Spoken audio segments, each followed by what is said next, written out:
నమస్తే, నేను Chandu. Welcome to prime 9 doctor special. Ayurveda వైద్య వృత్తిలో దాదాపు 15 సంవత్సరాల సుదీర్ఘ అనుభవం కలిగిన డాక్టర్ దండే శివకుమార్ ఆంధ్రప్రదేశ్, కర్ణాటక, ఉత్తరప్రదేశ్లలో ఆయుర్వేద మెడికల్ కాలేజీల్లో ప్రొఫెసర్గా పనిచేశారు. ప్రస్తుతం ఆంధ్రప్రదేశ్లో గుంటూరు, బాపట్ల, కర్నూలు, నంద్యాల వివిధ రకాల బ్రాంచ్లు కూడా నిర్వహిస్తున్నారు. దీర్ఘకాల వ్యాధులైన మధుమేహం, డిస్క్ సమస్యలు, ఇన్ఫర్టిలిటీ, సోరియాసిస్, పీసీఓడి ఇలా అనేక రకాల వ్యాధులకి, ముఖ్యంగా చిన్నపిల్లల సమస్యల మీద కూడా ఎక్కువ ఫోకస్ చేశారు. ఎన్నో రకాల వ్యాధులకు వైద్యం అందిస్తూ వస్తున్నారు డాక్టర్ దండే శివకుమార్ గారు. ఈరోజు ఆయన మనతో పాటు మన స్టూడియోలో ఉన్నారు. వారితో మాట్లాడి మరిన్ని వివరాలు తెలుసుకుందాం. శివకుమార్ గారు నమస్కారం. నమస్తే. సో మొత్తం మీద ఒకప్పటి జనరేషన్స్కి ఆయుర్వేదం గురించి క్లియర్ కట్ ఐడియా ఉంది. సో ఇంట్లోనే వాడుతూ వచ్చారు. ప్రస్తుతం ఉన్న జనరేషన్స్కి ఆయుర్వేదం అంటే ఏంటో తెలియదు.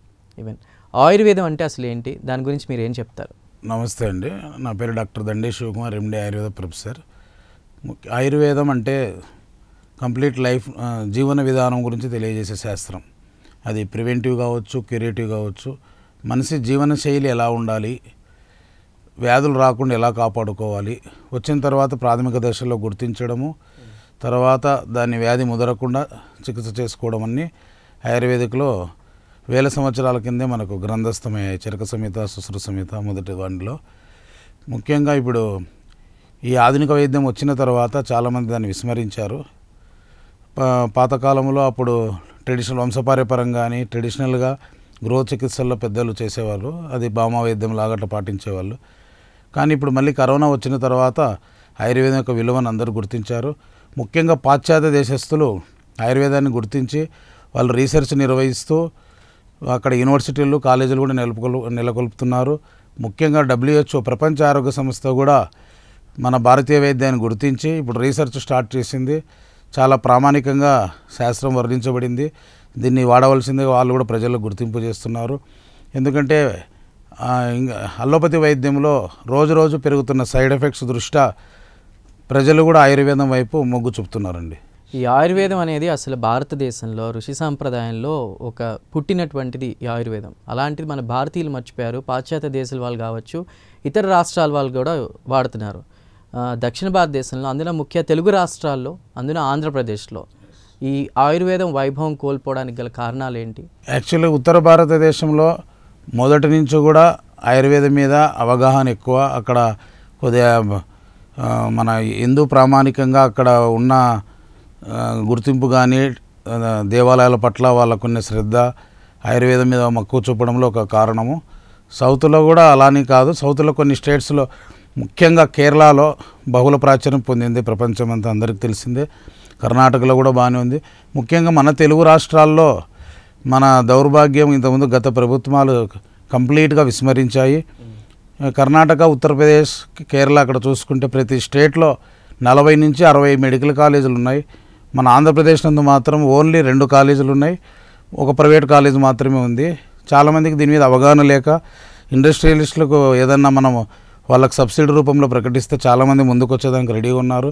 జిల్లాకు ఒక ఆయుర్వేద కాలేజ్ స్థాపించి పిహెచ్సిలు, క్లస్టర్సు, పల్లె దవాఖానాలు ఇటువంటివి సామాన్యునికి దృష్టిలో తీసుకొస్తే ఆయుర్వేదం చక్కగా 5 నుంచి 10 సంవత్సరాల్లో డెవలప్ అయ్యే అవకాశాలు ఎక్కువ ఉన్నాయండి. ఇప్పుడు ప్రజెంట్ జనరేషన్లో ఏదైనా ఒక చిన్న సమస్య వస్తే, ఆరోగ్య సమస్య వస్తే అందరూ కూడా ఇంగ్లీష్ మెడిసిన్, అలోపతి వైపు తిరుగుతున్నటువంటి టైం.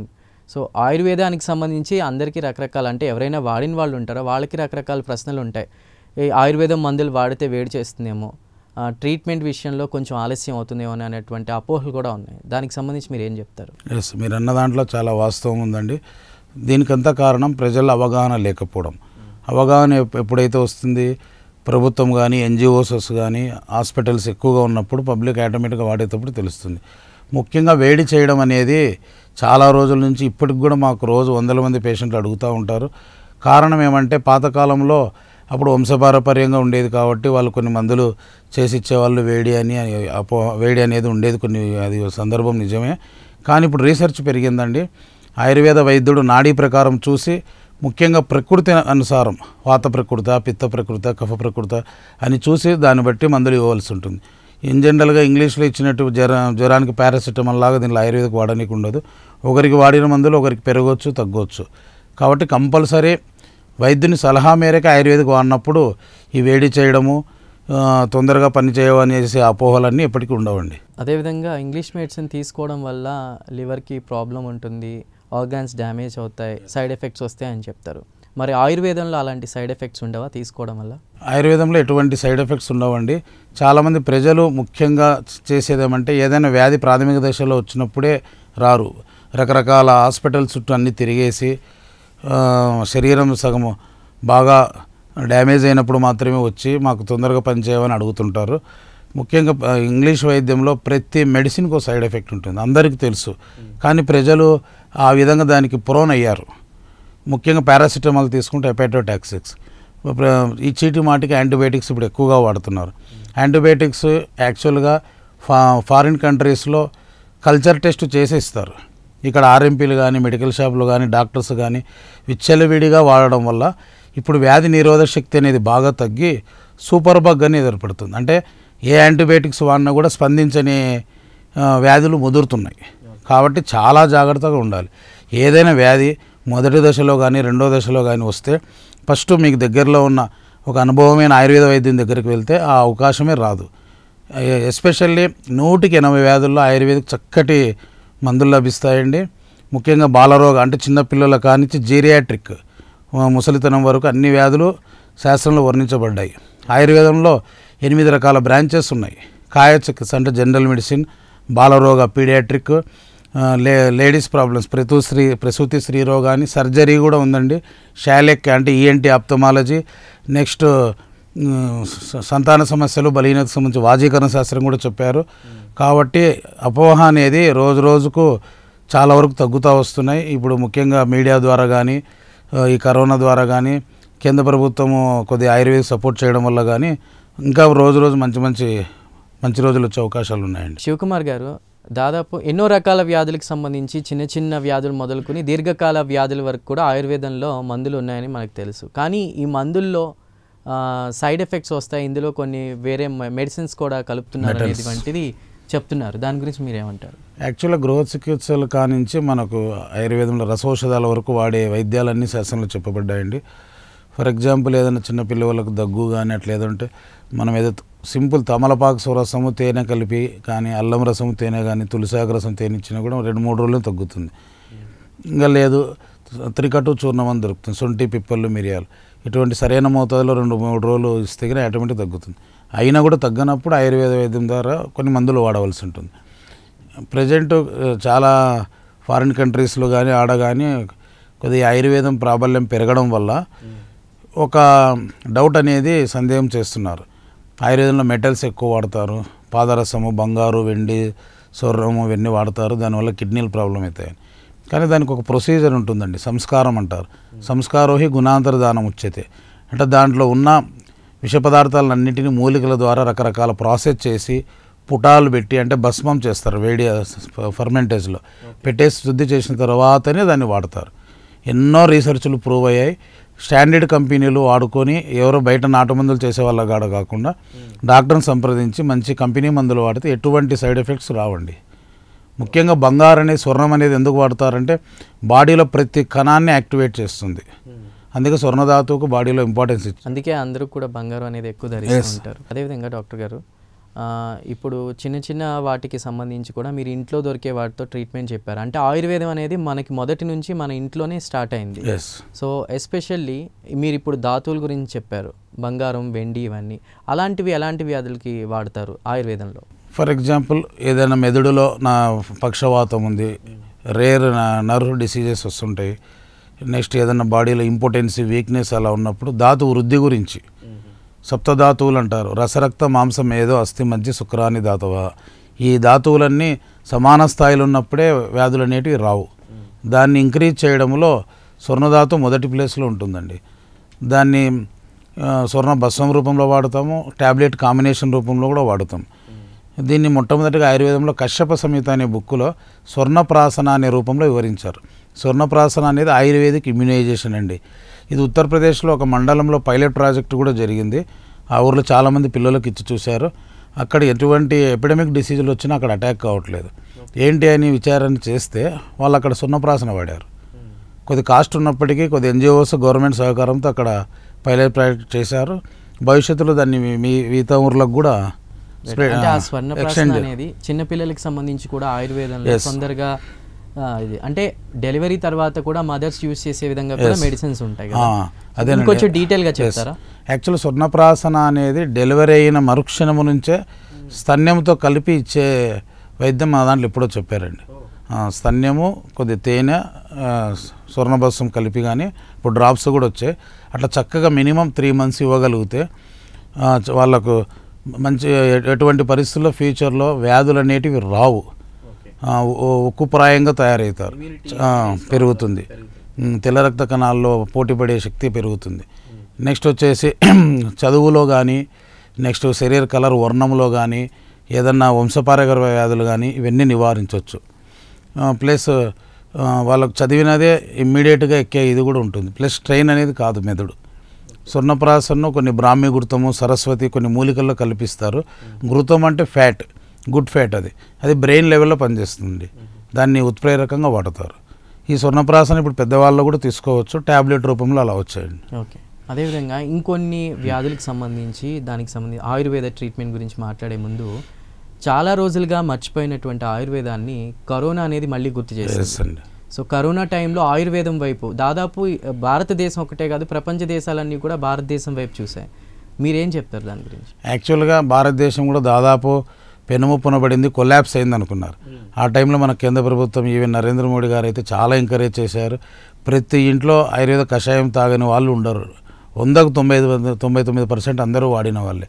దానిలో ముఖ్యంగా అశ్వగంధ, గుడూచి, దాని పేరే అమృత, తిప్పతీగ కషాయం అని, నేలవేము కుడనీరని. నేలవేము అనేది దాని పేరే కిరాత తిక్త, అత్యంత చేదైన మూలిక, ఎటువంటి ఇన్ఫెక్షన్ అయినా నివారిస్తుంది. ఈవెన్ ఎయిడ్స్లో CD4 కౌంటు, హెపటైటిస్, దీనిలో అన్నింటిలో వాడతారు.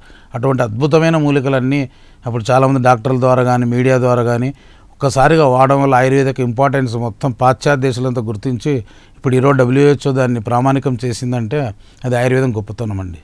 రైట్. అదేవిధంగా ఈ మధ్య కాలంలో ఎక్కువగా వినిపిస్తున్నటువంటి వ్యాధులు లేడీస్కి సంబంధించి PCOD ప్రాబ్లమ్స్ కావచ్చు, అదేవిధంగా మోకాళ్ళ నొప్పులు అంటూ కూడా ఒక ఏజ్ దాటిన తర్వాత వాళ్ళు ఇబ్బందులు పడుతున్నారు. ఇలాంటి వాటికి మీ దగ్గర ఎలాంటి ట్రీట్మెంట్ ఉంటుంది? యాక్చువల్గా మోకాళ్ళ నొప్పులు అవన్నీ ఒకప్పుడు 60 పైన 70 పైన వచ్చేదండి. ఇప్పుడు లైఫ్ స్పానే తగ్గింది. పెరిగిన మానసిక ఒత్తిడి, తగ్గిన శారీరక శ్రమ, పొల్యూషను, వీళ్ళన్నిటి వల్ల బాడీలో త్రిదోషాలు, వాతపిత్త కఫాలు అసమతుల్యత చెంది రకరకాల వ్యాధులను కలుగజేస్తున్నాయి. హరీబరీ లైఫ్, పొద్దున్న లైఫ్. ఈవెన్ ఇప్పుడు మేము మా హాస్పిటల్స్లో చూస్తాం, చిన్న చిన్న పిల్లలు అండి 5th క్లాస్ 8th క్లాస్ నుంచే మెనార్కెంట్ రజస్వలైన ఒక 1 సంవత్సరం 2 ఏళ్ళ నుంచి PCOD అబ్జర్వ్ చేస్తున్నాం. ఎందుకంటే వాళ్ళకు బుక్కులు ఎక్కువ శారీరక శ్రమ లేదు, ఓన్లీ మానసిక ఒత్తిడి, వ్యాయామం లేవు, ఆటలు లేవు, మెడిటేషన్ లేదు. దానివల్ల PCOD ఏర్పడి థైరాయిడ్ రావడము, ఒళ్ళు లావు ఎక్కడము, హెయిర్ ఫాలు, ఇవన్నీ హైపోథైరాయిడిజం గురి రకరకాల సమస్యలు వస్తున్నాయి. దీని అన్నిటికీ చక్కటైన పరిష్కారం ఆయుర్వేదం. ఎందుకంటే PCODలో వాళ్ళు రకరకాల హార్మోన్స్ పెడతారు. హార్మోన్స్ పెట్టినప్పుడు మనిషికి చాలా సైడ్ ఎఫెక్ట్స్ ఉంటాయి, సింథటిక్ హార్మోన్స్ ఉంటాయి. అదేవిధంగా ఆయుర్వేదంలో ఎక్కువగా చిన్న చిన్న వాటికి మెడిసిన్స్ మీరు ఇస్తున్నారు. అయితే ఈ మధ్య కాలంలో ఇంకా ప్రాచుర్యంలోకి వచ్చింది పంచకర్మ. ఈ పదం వింటూనే ఉంటాం, కానీ దాని గురించి మీరు ఏం చెప్తారు? చాలా మందికి ఐడియా లేదు. ఇప్పుడు కార్పొరేట్ కొన్ని సిటీస్లో కానీ అలా తెలుస్తుంది, చాలా హాస్పిటల్స్ వచ్చాయండి. పంచకర్మ అంటే 5 థెరపీస్ అండి. ఫస్ట్ ఆఫ్ ఆల్ వమనం, మెడికేటెడ్ ఎమిసిస్ అంటారు. రెండోది విరేచనం, మెడికేటెడ్ పర్గేషన్. మూడోది నశ్యకర్మ అంటే నాజల్ డ్రాప్స్. నాలుగోది వచ్చి వస్తికర్మ, మెడికేటెడ్ ఎనిమా. ఐదోది వచ్చేసి రక్తమోక్షణం, లీచ్ థెరపీ అంటారు. ఈ 5 ట్రీట్మెంట్లే కాకుండా పూర్వకర్మలను ఉంటాయి. అంటే అభ్యంగనం, మసాజ్ చేయడము, శరీర ఔషధ తైలాలతో వ్యాధి అనుసరం ప్రకారం చేస్తారు. తర్వాత స్టీమ్ ఇచ్చేసి ఈ ట్రీట్మెంట్స్ అన్నీ చేస్తారు. పంచకర్మ అంటే డీటాక్సిఫికేషన్ థెరపీ అంటారండి. ఫర్ ఎగ్జాంపుల్ మనం ఏదో ఇంట్లో కారు కానీ 2 వీలర్ కానీ ఉంటే మనం దానికి మినిమం 3 నెలలకు 6 నెలలకు ఒకసారి సర్వీస్ చేస్తుంటాం. కానీ బాడీకి మాత్రం ఎటువంటి సర్వీస్ చేసుకోవట్లేదు. ఓన్లీ ఏదో సోపు సున్నిపిండి పెట్టి బాడీకి చేసుకుంటున్నాం, కానీ ఏదైనా ట్యాబ్లెట్స్ సప్రెస్ చేస్తున్నాం. ఎక్స్టర్నల్గా క్లీన్ చేస్తాం కానీ ఇంటర్నల్ క్లీనింగ్ లేదు. That is body cleanser therapy అండి, డీటాక్సిఫికేషన్. పాతకాలం అయితే యాక్చువల్గా మన కనీసం పెద్దలు వంటాముదం కానీ అట్లా ఒక 10 ml 15 ml ఇచ్చి కనీసం విరేచనం చేయించేవాళ్ళు. అట్లా సింపుల్ మెడిసిన్. కానీ పంచకర్మ అనేది ప్రతి ఒక్కరు స్వస్థులు అంటే హెల్దీ పర్సన్స్ కానీ డిసీజ్ వచ్చిన వాళ్ళు ఇద్దరు తీసుకోవచ్చు. కనీసం సంవత్సరానికి ఒకసారి 3 వారాలు 21 రోజులు 14 నుంచి 21 రోజులు తీసుకోగలిగితే ఎటువంటి వ్యాధులు రావండి. ఫస్ట్ ఈ వైద్యంలో ఆమపాచనం అని చేస్తారు. అంటే మనకు రోజు తినడము సరైన వ్యాయామం లేక బాడీలో టాక్సిన్స్ అనేవి పేరుకుపోతుంటాయి. ఫస్ట్ జీర్ణశక్తిని పెంచిన తర్వాత అనుభవజ్ఞ వైద్య దగ్గర ఈ ట్రీట్మెంట్ చేసుకోవాలి. ఈ ట్రీట్మెంట్ చేసుకోవడం వల్ల ముఖ్యంగా ఈ ట్రీట్మెంట్స్లో మెడికేటెడ్ ఎనిమా అండి, దాంట్లో కోలాన్ థెరపీ లోపల బాడీని అంతా టాక్సిన్స్ అన్నీ తీసేస్తారు. ప్లస్ రిజర్వినేషన్ కూడా శక్తివర్ధకాలు కూడా ఔషధాలను ఇస్తారు. అదేవిధంగా ఈ పంచకర్మ మసాజుల వల్ల ఈ లోపల సైడ్ ఎఫెక్ట్స్ ఏవో వస్తున్నాయి, నరాలకు సంబంధించి ఎముకలు గట్టిగా అవుతున్నాయి అంటూ కూడా కొన్ని వింటున్నాం. అది ఎంతవరకు నిజం? యాక్చువల్గా అది ఈ నడమ కొద్దిగా అల్లోపతి వైద్యుల అవగాహన లేక న్యూరాలజిస్టులు కానీ ఆర్థో కానీ మసాజ్ చేయడం వల్ల కండరాలు గట్టిపై ఆస్టియోమైసైటిస్ ఇటువంటి వస్తున్నాయని చెప్తున్నారు. అది అపోహ అండి. కరెక్ట్ వైద్యం దగ్గర ఎక్కడంటే అక్కడ చాలామంది ఇప్పుడు పుట్టగొడుగుల్లాగా థెరపీలు స్పాలని మసాజ్ సెంటర్లు వచ్చాయి, అలా ఎప్పటికీ వాడకూడదు. ఫస్ట్ ఇప్పుడు మంచి మంచి టెక్నాలజీ వచ్చింది. ఒక సిటీ స్కాన్, ఎంఆర్ఐ, ఎక్స్రేనో కరెక్ట్ తీసుకుంటాం, దాని ప్రకారం డయాగ్నోజ్ చేసి ఆ ట్రీట్మెంట్ ప్రోటోకాల్ ఎన్ని రోజులు చేయాలని చేసుకుంటే ఎటువంటి ప్రాబ్లం లేదు. అవన్నీ చాలా తప్పుడు విషయం అండి. ఆయుర్వేదంలో చిన్న వ్యాధులు కావచ్చు, దీర్ఘకాలిక వ్యాధులు కావచ్చు, ఎలాంటి వ్యాధులకి మీకు ట్రీట్మెంట్ ఉంటుంది, కొన్ని మినహాయింపు ఉంటుంది, అవేంటివి మీరు చెప్పగలరా? చిన్న వ్యాధులు అంటే ఈవెన్ జ్వరము నుంచండి, జ్వరము కానీ వాంతులు, విరేచనాలు, షుగరు, బీపీ, క్యాన్సర్ అన్నిటికీ ఉంటాయి. కానీ ఎమర్జెన్సీ ఫర్ ఎగ్జాంపుల్ మనం ఏదో యాక్సిడెంట్ అయింది, సిజేరియన్ సెక్షను, అటువంటి తప్పదు. కానీ సరైన వైద్యం దగ్గర సరైన మోతాదులో సరైన ప్లేస్లో వెళ్తే కానీ మంచి రిజల్ట్ వస్తాయి. చాలామంది వ్యాధి ముదిరిన తర్వాత వస్తారు. ఇప్పుడు క్యాన్సర్కి కూడా క్యాన్సర్ ఈజ్ క్యాన్సర్ అంటారు. క్యాన్సర్ అనేది ఒక విటమిన్ లోపం లాంటిది. దానికి ఆయుర్వేదంలో మంచి ధాతువులు, అదే స్వర్ణ, రజత భస్మాలు అటువంటి మందుల వల్ల కూడా చాలా శుభ్రమవుతాయి. రెండు ట్రీట్మెంట్స్ ఉంటాయండి ఆయుర్వేదంలో, శమన చికిత్స, శోధన చికిత్స అంటారు. శమన అంటే ప్యాలియేటివ్ ట్రీట్మెంట్, సిమ్టమాటిక్ మెడిసిన్స్తో అట్లా. శోధనమే పంచకర్మ, శోధిస్తుంది, బాడీలో ఎటువంటి ప్రాబ్లం ఉన్నాయినా కూడా తగ్గిస్తుంది. ఇప్పుడు అల్లోపతి వైద్యులు ఎలాంటి రీసెర్చ్ చేసి రోజు ఒక డిసీజ్ పేరు పెడుతుంటారు. మాకంతా దోష బేస్, వాత, పిత్త, కఫ, ఆ ప్రకారం ఏదో అదే డాక్టర్ గారు. ఇప్పుడు ఒక వ్యక్తి నేను ఆయుర్వేదం హాస్పిటల్కి వెళ్ళి నాకు అంటే హెల్తీగా ఉండొచ్చు, హెల్తీగా ఉండకపోవచ్చు, నేను నా సంప్రదాయాన్ని నేను ఫాలో అవ్వాలని అనుకుంటున్నప్పుడు మీరు దేన్ని బేస్ చేసుకుని, ఒక్కొక్కళ్ళ శరీర తత్వాలు ఒక్కొక్కలా ఉంటాయి కదా, మీరు అందులో ఎలా ఐడెంటిఫై చేస్తారు, ఎలా ట్రీట్మెంట్ చేస్తారు? అది యాక్చువల్గా మనకు బాడీ శరీర రచనను బట్టి, శరీర క్రియను బట్టి వాళ్ళకు క్వశ్చనేర్ ఉంటుందండి. వాత ప్రకృతి వాళ్ళకి ఏ లక్షణాలు ఉంటాయి, పిత్త ప్రకృతి ఏంటి, కఫ ప్రకృతి, వాళ్ళ శరీరం ఎలా ఉంది, కలర్ ఎలా ఉంది, హెయిర్ ఎలా ఉంది, జీర్ణశక్తి ఎలా ఉంది, వ్యాయామం ఎలా ఉంది, వాళ్ళ నిద్ర ఎలా ఉంది, మానసిక పరిస్థితి ఎలా ఉంది, దాన్ని బట్టి మేము నాడీ బేస్ చేసుకొని ఆ లక్షణాల మెజారిటీ. అంటే కొందరు సింగిల్ ప్రకృతి ఉంటే ఇంకా ఈజీ ట్రీట్మెంట్, రెండు కూడా ఉంటారు, వాత పిత్త, పిత్త కఫ, కఫ వాత, ఆ బేస్ మీద చేసుకొని ట్రీట్మెంట్ ప్రోటోకాల్ తయారు చేసుకుంటామండి. ఇది శాస్త్రీయం కూడా ఇప్పుడు రుజువు అయింది. ఫ్యూచర్లో అంతా వచ్చేది కూడా ఇప్పుడు నెక్స్ట్ బాడీ కాన్స్టిట్యూషనల్ థెరపీ, దాని బేస్లోనే కొద్దిగా హోమియో కూడా కొన్ని దాన్ని అడాప్ట్ చేసుకొని చేసిన వైద్యమే.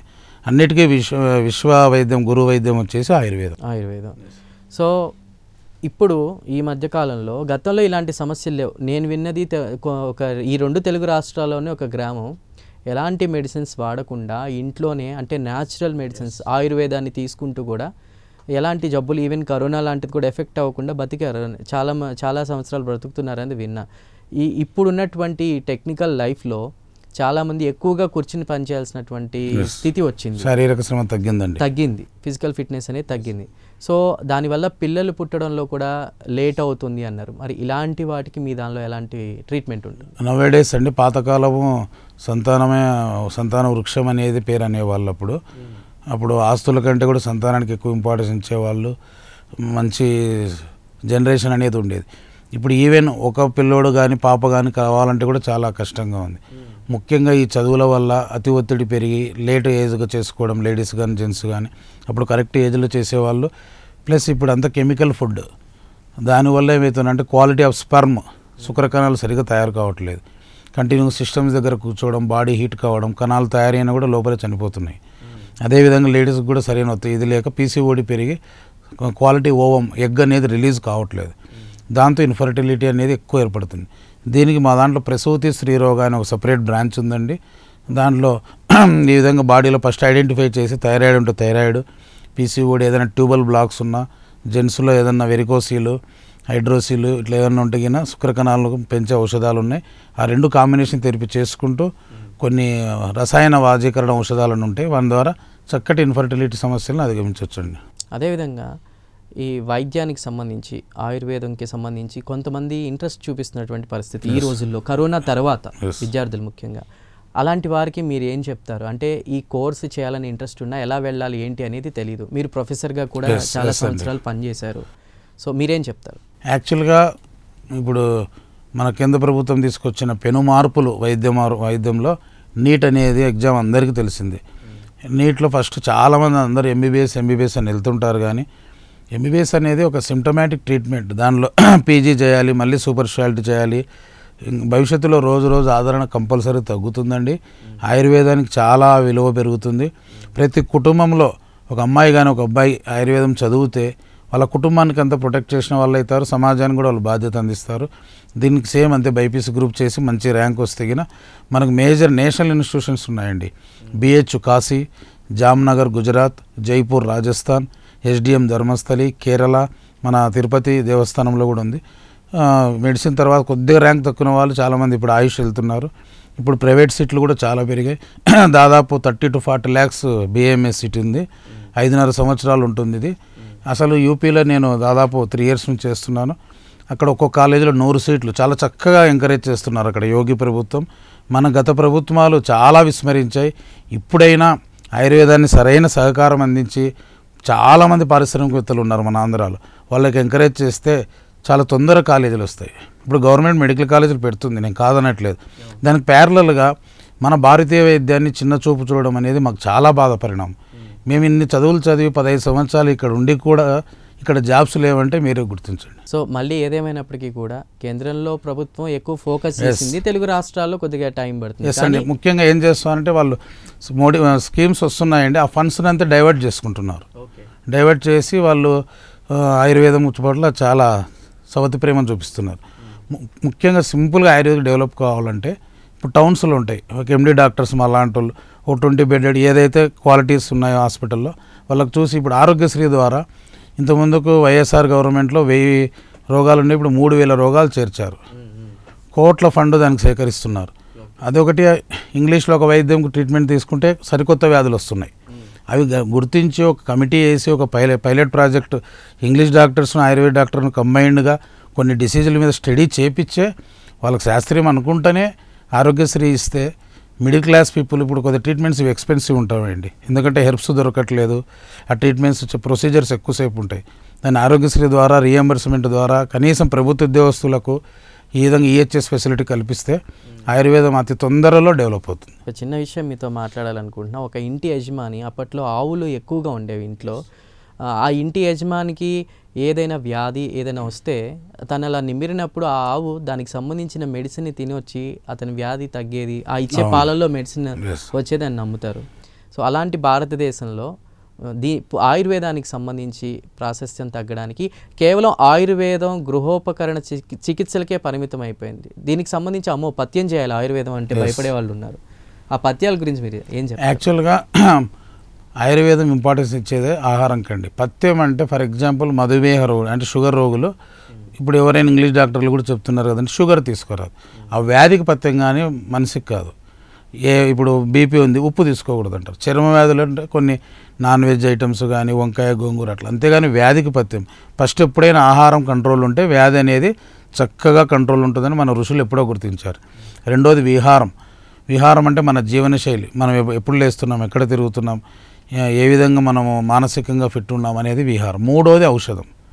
మధుమేహంలో ఇప్పటికి కూడా చూడండి, ఒకప్పుడు అన్ని తినండి అనే వాళ్ళు ఇంగ్లీష్ డాక్టర్స్, ఇప్పుడు న్యూట్రిషనిస్ట్ను డైటిషియన్ పెట్టుకొని ఆయుర్వేద డాక్టర్ల కన్నా ఒక పెద్ద పట్టి ఇస్తున్నారు. పొద్దున 7 గంటలకి తినాలి, రాత్రి 10 వరకు ఇవే లిస్ట్ ఉంటాయి. సో ఆహారం యొక్క ఇంపార్టెన్స్ వాళ్ళు గుర్తించారు. ఆయుర్వేదం, అంటే జీవన వేదం అని అందులోనే ఉంది. మరి అలాంటి ఆయుర్వేదాన్ని ఫాలో అవ్వడానికి ఇంకా ఆలోచన చేస్తున్నారు. సో ఈ ప్రజెంట్ జనరేషన్ అంటే ఇప్పుడు పుట్టినటువంటి పిల్లలు తల్లిదండ్రులు ఒకవేళ కేర్ తీసుకోవాలంటే మీరు ఆ పుట్టిన శిశువు దగ్గర నుంచి మళ్ళీ ఒక భావి పౌరుల కోసం మీరు ఎలాగా సజెస్ట్ చేస్తారు? మెడిసిన్ ఎలా తీసుకుంటే బెటర్ అంటారు? అదేనండి, ముఖ్యంగా మీడియా ప్రైమ్ 9 వాళ్ళు ఈరోజు ఆయుర్వేదాన్ని ఎంకరేజ్ చేయడం ముందుకు రావడం చాలా గర్వించదగ్గ విషయము. కనీసం అప్పుడప్పుడు మెడికల్ ప్రోగ్రామ్స్ ద్వారా కానీ గవర్నమెంట్ ద్వారా ఎన్జిఓస్ ద్వారా ముఖ్యంగా స్కూళ్ళల్లో ఎందుకంటే చిన్నపిల్లలు చిన్నప్పుడు చెప్తే మైండ్లో వాళ్ళకు నిలబడిపోతాయి. స్కూల్స్లో కానీ కాలేజ్ లెవెల్లో ఎక్స్పో హెర్బ్ మేము చాలా క్యాంపులు చేసామండి. ఔషధాలను పెట్టి ఇది దేంట్లో వాడతారు. చిన్న ఉదాహరణ, ఇప్పుడు పసుపు ఉసిరిక అని ఉంది. చరక మహర్షి అప్పట్లో 5000 సంవత్సరాల కింద నిషా ఆమల కింద 2 మూలికలు గుర్తించారు. అవి వాళ్ళకి ఎక్స్ప్లెయిన్ చేస్తే వాళ్ళ ఇంట్లో పేరెంట్స్కి చెప్తారు, వాడతారు. ఆ విధంగా ఎగ్జిబిషన్, నెక్స్ట్ ట్రీట్మెంట్, అప్పుడప్పుడు వాళ్ళకి మెడికల్ క్యాంపులు. ఇప్పుడు స్కూళ్ళల్లో మన వామ్స్ అని డివామ్స్ అని ఇస్తున్నారు, ఆల్బెండజోల్. కానీ అవి చాలా పేపర్లో చూస్తారు, ఆల్రెడీ వికటించి వాంతులు కావడం, కడుపు నొప్పి అవుతుంది. ఆయుర్వేదంలో సింపుల్ అండి, వాయు విడంగాలని దొరుకుతాయి. దాని చూర్ణం రెగ్యులర్గా వారం నుంచి 2 వారాలు తీసుకుంటే, ఇప్పుడు సిరప్ బేస్ కూడా వచ్చాయి, చక్కగా సైడ్ ఎఫెక్ట్స్ లేకుండా తగ్గించుకోవచ్చు. అదేవిధంగా రక్తహీనతకు మంచి మందులు అంటున్నారు, కానీ చాలామందికి ఐరన్ క్యాప్సూల్స్ ట్యాబ్లెట్లు పడవు. కడుపు నొప్పి రావడము, మలము నల్లగా రావడం అట్లా ఉంటాయి. అదే ఆయుర్వేదిక్లో పాండు వ్యాధిలో అద్భుతమైన ఔషధాలు ఉన్నాయి. సింపుల్ లోహభస్వం అని ఉంటుంది, అది ఎటువంటి సైడ్ ఎఫెక్ట్స్ ఉండవు, తొందర రిజల్ట్ ఉంటాయి. మా ఎక్స్పీరియన్స్లో 3 గ్రాముల నుంచి 11 గ్రాములకు పెంచిన కేసులు చాలా ఉన్నాయి. కాబట్టి ప్రజలు దాన్ని గుర్తించి డాక్టర్ దగ్గర కనీసం కౌన్సిలింగ్ తీసుకొని వాడితే అప్పుడు దాని ఇంట్రెస్ట్ అనేది తెలుస్తుంది. చాలామంది క్యాన్సర్కి సంబంధించి కూడా మనం మాట్లాడుకోవాలి. ఇది ఒక కొరకరాని కోయిగా మారినటువంటి సిచ్యువేషన్. దానికి సంబంధించి కూడా ఆయుర్వేదంలో మంచి ట్రీట్మెంట్స్ ఉన్నాయి. ఇప్పుడు చాలామంది మందుల మీద మందులు వేసుకుని సైడ్ ఎఫెక్ట్స్ని ఎక్కువగా తీసుకున్నారు క్యాన్సర్కి సంబంధించి. దాని గురించి మీరేం మాట్లాడతారు? యాక్చువల్గా మందుల విషయం అన్నారు కాబట్టి, ఫర్ ఎగ్జాంపుల్ ఇంట్లో ఒక 10 మంది ఉంటే కనీసం 6 నుంచి 7 మంది ఉదయం లేస్తానే తిండి తినకుండా గ్యాస్ గోలి, ప్యాంటోప్రజోల్, రెమోప్రజోల్ అని చాలా రాంగ్ అండి. అది మెడికల్ షాపుల్లో ఆర్ఎంపీలు అలవాటు చేసేసారు. లేచిన దగ్గర నుంచి పడుకునే వరకు మందులు. యాక్చువల్ ప్యాంటోప్రజోల్ అనేది ఒక గ్లోబల్ హాస్పిటల్ హైదరాబాద్ ఒక గ్యాస్ట్రోఎంట్రాలజిస్ట్ డాక్టర్ గారే చెప్పారు, సీనియర్ వైద్యులు. ఎప్పుడైనా స్టమక్లో అల్సర్ అనే డయాగ్నోస్ అయినప్పుడు మాత్రమే, అది కూడా 2 వారాల కోర్సు వాడాల్సి ఉంటుంది. అటువంటిది నిత్యం వాడేస్తున్నారు. మనం మంచి క్వాలిటీ ఫుడ్ తీసుకున్నా కూడా పేగులోకి అబ్జర్వ్ కాదు, యాంటీ యాసిడ్ ఆడని మీకు కంట్రోల్ అయిపోతుంది. కాబట్టి ఫుడ్ అనేది ఇది కాదు. ప్లస్ అన్నీ మన ఫుడ్ తింటున్నాం క్వాలిటీ అయినా కూడా బి కాంప్లెక్స్ అని, కాల్షియం అని, నొప్పుల గోళులని. ఇప్పుడు మేము ఈ 10 ఏళ్ళలో ఎక్కువ చూసిందండి, ప్రతి ఒక్కరికి డయాలసిస్, కిడ్నీలు భంగం అవుతున్నాయి. నొప్పి గోళీలు అంటారు, స్టీరాయిడ్స్ తెచ్చుకుంటారు, విడిగా మళ్ళీ డాక్టర్ దగ్గరికి వెళ్తే మళ్ళీ ఫీజు, మళ్ళీ టెస్టులు చేస్తారు. ఏమైనా అవే వాడడం వల్ల అందరి కాళ్ళ వాపులు, క్రియాటిన్ లెవెల్స్ పెరిగిపోయి ఒక రోగానికి ఒక రోగం, కొత్త రోగాలు వస్తున్నాయి. ప్రోబయోటిక్స్ అన్ని బయటకు పరిస్థితి. ముఖ్యంగా యాంటీబయాటిక్ అనేది, నేను అల్లోపతి వైద్యాన్ని విమర్శించట్లేదు, యాంటీబయాటిక్ రోల్ ఉంది, కానీ దాన్ని మంచి అస్త్రంలాగా వాడాలి అవసరమైన టైంలో. లేదా ఇప్పుడు మామూలు వాళ్ళకు కూడా ఇబ్బంది అవుతుంది, ఎందుకంటే వీళ్ళు వాడడం వల్ల వ్యాధి నిరోధక శక్తి పెరిగి బ్యాక్టీరియాకు వాళ్ళ ఫీకల్ మ్యాటర్ ద్వారా కానీ యూరిన్ ద్వారా కానీ భూమిలో కలిసి అవి పంటల ద్వారా మిగతా నార్మల్ పీపుల్ కూడా అఫెక్ట్ అవుతుంది. చాలామందికి అవేర్నెస్ కూడా లేదు. ఆయుర్వేదం మందులు ఇచ్చేటప్పుడు ఏం కాదు, సైడ్ ఎఫెక్ట్స్ అంటారు, కానీ యాంటీబయాటిక్ ఇచ్చేటప్పుడు ప్రిస్క్రిప్షన్ ఉందా లేదా, ఇన్ని రోజులే వాడాలి, సైడ్ ఎఫెక్ట్స్. ఇప్పుడు ప్రపంచ దేశాలన్నీ కూడా అండి ఎక్కడ కూడా యాంటీబయాటిక్స్ వాడట్లేదు, ఎవరికి అవసరమో వాళ్ళకి. ఎందుకంటే ఇది ఒక మాఫియా అండి. ఇండియాలో జనం ఎక్కువ, 140 కోట్లు. ఇక్కడ మార్కెటింగ్ బాగుంటుంది కాబట్టి చిన్న కంపెనీలను వచ్చేసాయి, రకరకాల మందుల పేర్లతో అమ్ముతున్నారు, సిరప్లని, ట్యాబ్లెట్స్ అని. మీరు చిన్న ఉదాహరణ చూడండి, కరోనా టైంలో దాదాపు 3 నుంచి 4 నెలలు ఎవరు హాస్పిటల్లో కూడా తీయలేదు, ఎవరు వెళ్ళలేదు. కానీ అప్పుడు ఎవరికైనా ఒక చిన్న పిల్లోడికి ఏమన్నా అయిందా, హార్ట్ అటాక్లు వచ్చాయా అంటే ఇదంతా ఒక మాయాజాలం క్రియేట్ చేశారు. మనం నెల సరుకులు ఎలా తెచ్చుకుంటాం, నెల అయితేనే మందులు. ఇప్పుడు బీపీ అయినా షుగర్ అయినా ఫస్ట్ కొద్ది పథ్యము, కొన్ని డైట్ ద్వారా చూసుకోవాలి. ఆయుర్వేద మందులు వాడుకుంటే సైడ్ ఎఫెక్ట్ ఉండవు. ఒక్కసారి 40 ఏళ్ళ అతనికి బీపీ షుగర్ స్టార్ట్ అయితే వాళ్ళు బతికినాలంటే 30 years మందులు వాడిస్తున్నారు. అది వైద్యం ఎలా అవుతుందండి? అదే. సో దీర్ఘకాల వ్యాధులకు సంబంధించి పర్మనెంట్గా క్యూర్ అయితే అలోపతిలో లేదు, ఆయుర్వేదంలో మాత్రం రూట్ లెవెల్ బీపీ గోళీ అంటారు, సిమ్టమాటిక్. యాక్చువల్ ఆయుర్వేదంలో అలోపతి వైద్యులు శరీరాన్ని ఒక వస్తువులాగా చూస్తారు. ఆయుర్వేదంలో శరీరము, మనస్సు, బుద్ధి, ఆత్మ ఇవన్నీ అంటే సోల్ లెవెల్లో థింక్ చేసే మందులు ఇస్తారు. ఎందుకంటే నవేడేస్ వాళ్ళు చాలామంది రీసెర్చ్ చెప్పారు, మానసిక వ్యాధుల వల్లే ఎక్కువ వస్తున్నాయని. సో మనస్సుకు కూడా వాళ్ళు ఇంపార్టెన్స్ ఇచ్చి మన డెఫినేషన్ ఎప్పుడో చెప్పారు, శరీరేంద్రియ ఆత్మార్థ సంయోగ దారీ జీవితం అన్నారు. ఇప్పుడు WHO హెల్త్ డెఫినేషన్ కూడా మార్చింది. ఈవెన్ మైండ్ ప్లస్ సోల్ కూడా యాడ్ చేశారు వాళ్ళు. అంటే మన ఋషులు ఎంత అనుభవంతో బుక్కులు గ్రంథస్థం చేశారో చూడండి. రైట్. మరి ఆయుర్వేదంలో కూడా, ఆయుర్వేద మందుల్లో కూడా స్టెరాయిడ్స్ కలుస్తున్నాయి, దానివల్ల కూడా సైడ్ ఎఫెక్ట్స్ ఉంటాయి అనేది కూడా వినిపిస్తుంది. మీ కామెంట్ ఏంటి? అది యాక్చువల్గా కొందరు ఫేక్ డాక్టర్స్ ఉన్నారండి, మా దగ్గర కూడా వస్తుంటాయి. శ్రీశైలం మందులన్నీ అక్కడక్కడ ఊర్లో పోయి మొత్తము బంప్ చేస్తుంటారు. అంటే దానిలో డైక్లోఫినాక్, స్టీరాయిడ్స్, ఓవిరాన్ కలిపి తొందరగా రిజల్ట్ రావాలని చెప్పేసి వాడుతుంటారు. ఆ ప్రాచుర్యం అంతా కూడా ఆయుర్వేద వైద్యం మీద పడుతుంది. దాన్ని అంతా ఔషధ తనిఖీ విభాగం వాళ్ళ కరెక్ట్గా చేస్తే ఆ ప్రాబ్లం కూడా రాదు. సో మీరు ఫైనల్గా ఏం చెప్తారు ఆయుర్వేదానికి సంబంధించి? ముఖ్యంగా మనం ఇక్కడ ఆంధ్రాలో ఉన్నాం కాబట్టి ఈ ప్రైమ్ 9 టీవీ ద్వారా ఆంధ్రాలో ఉన్న ప్రజలందరికీ తెలియజేయడం, 2 తెలుగు రాష్ట్రాలకు ఆంధ్రప్రదేశ్ తెలంగాణ ప్రజలకు, ముఖ్యంగా ఇంటిలో మహిళలు అనేవారు కీ రోల్ పాటిస్తారు.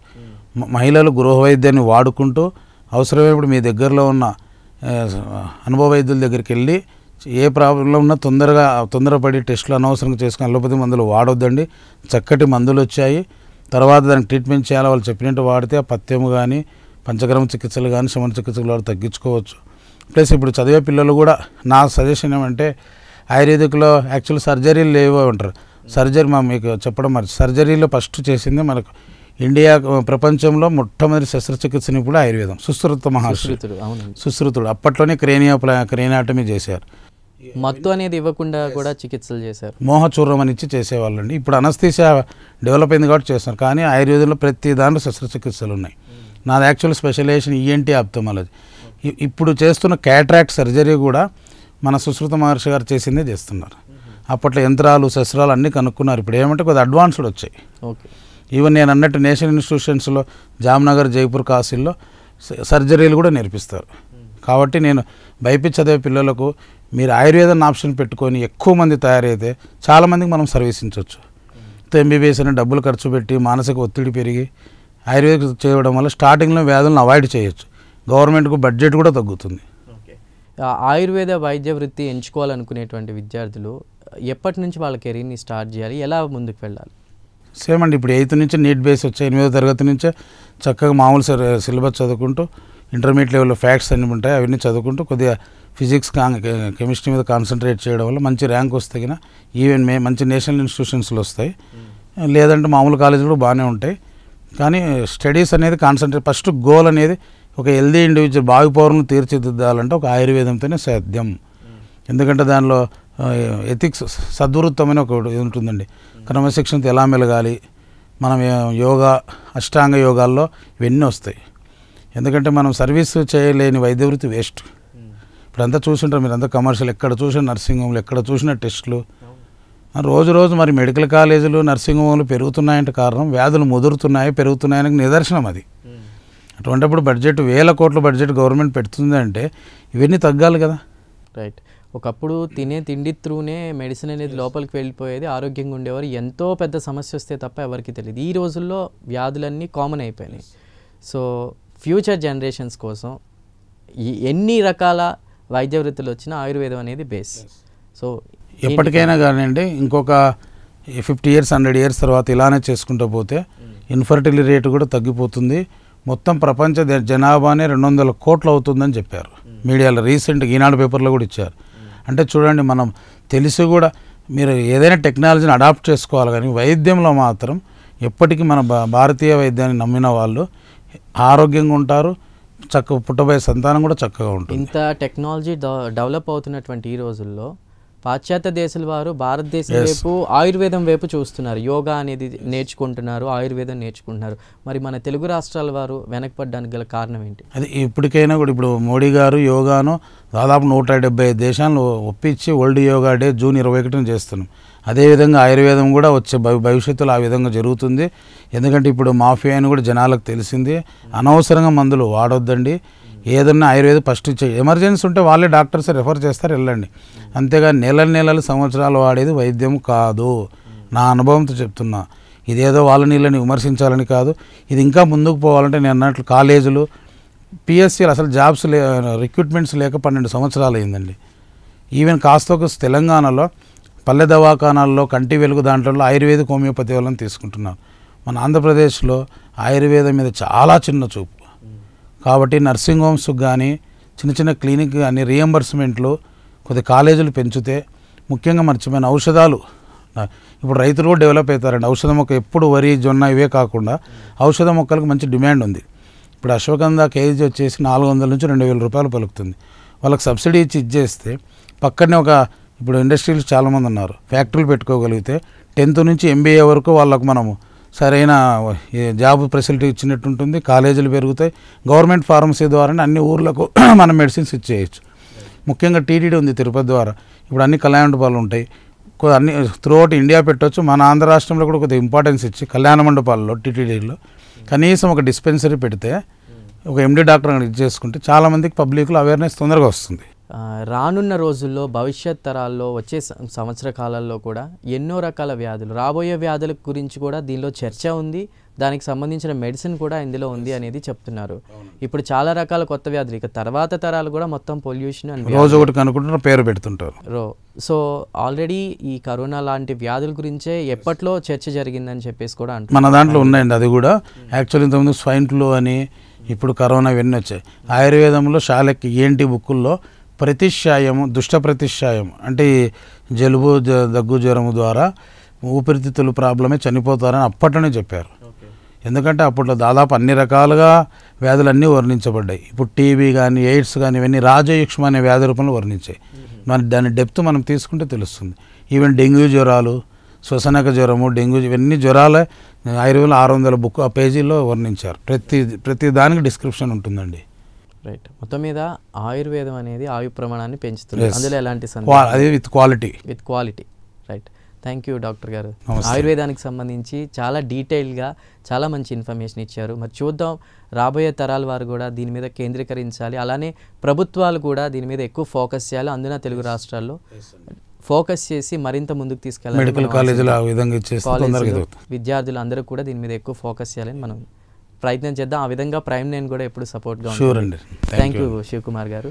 సో వ్యూవర్స్, ఇది ఎన్నో రకాల వ్యాధులు ఉన్నాయి, అలాంటి వ్యాధులన్నిటికీ కూడా ఆయుర్వేదం జీవనవేదం అదే ప్రామాణికం అని చెప్తున్నారు. చిన్న చిన్న వ్యాధుల నుంచి మొదలుకొని శిశువు దగ్గర నుంచి పెద్దవాళ్ళ వరకు అన్ని రకాల సమస్యలకు కూడా ఆయుర్వేదమే పరిష్కారం అని చెప్తున్నారు డాక్టర్ దండే శివకుమార్ గారు. ఇది ఇవాల్టి prime 9 doctor special. Keep watching prime 9 news.